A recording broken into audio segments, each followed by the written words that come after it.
Alright, so we've already been defeated. We went to the ticket teller and didn't have enough money to get in. It was $10 and we didn't have any cash on us. So we're going to head down the street to Dewey Beach and hopefully grab some cash. Alright, we made it to the fire control towers in Dewey Beach. So here are two of them, and we'll explain a little bit more when I get in. But you have to pay a $10 fee if you're out of state, $5 for in-state.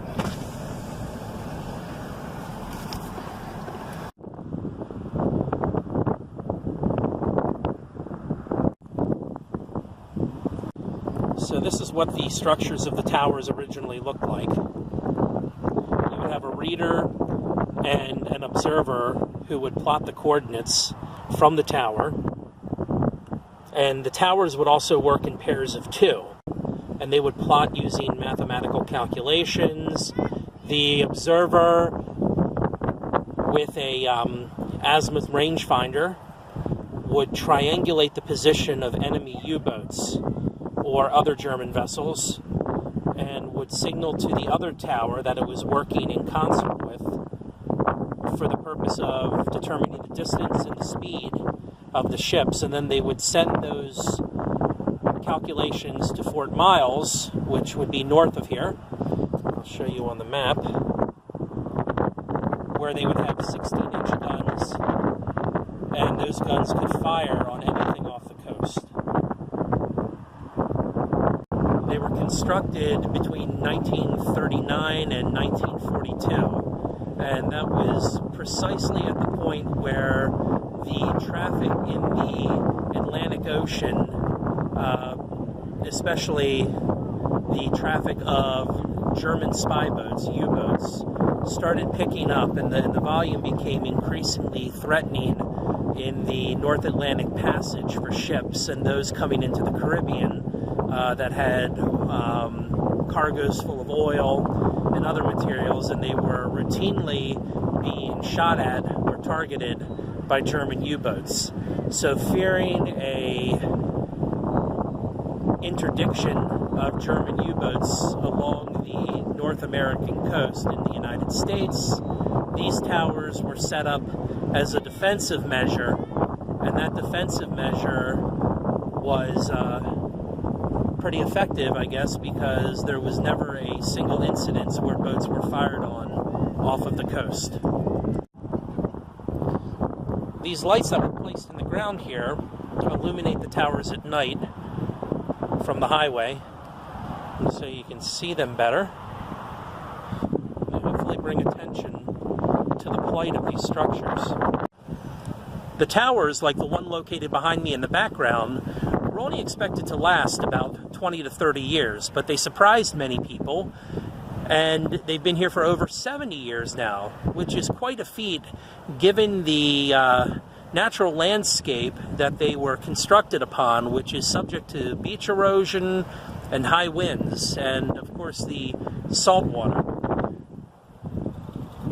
The different foundations that have come together in an attempt to save these structures now are looking for support to do so. So it's a piece of military history, but a piece of military history that never really had to be put to use, and I guess that's always a good thing.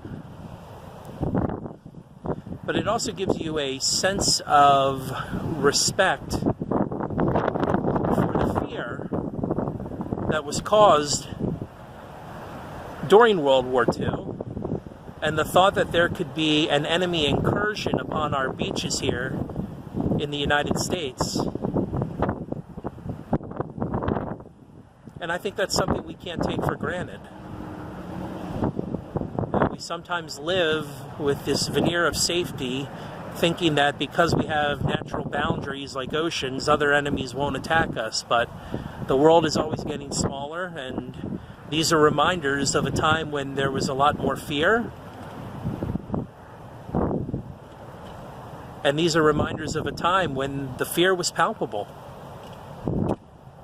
In all, there were 11 of these towers that were constructed along Delaware beaches and 4 in New Jersey.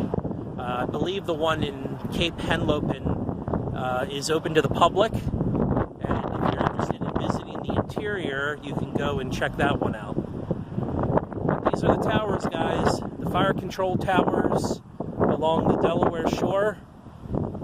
Definitely something interesting, something forgotten by time, and hopefully something that'll be restored.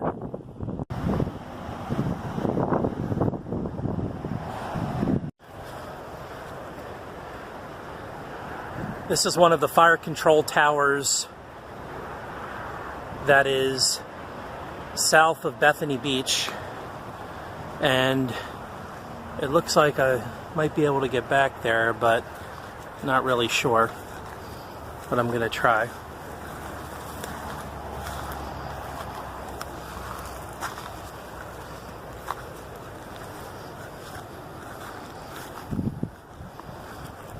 This one still has graffiti on it. It's washed out. Beer bottles around here.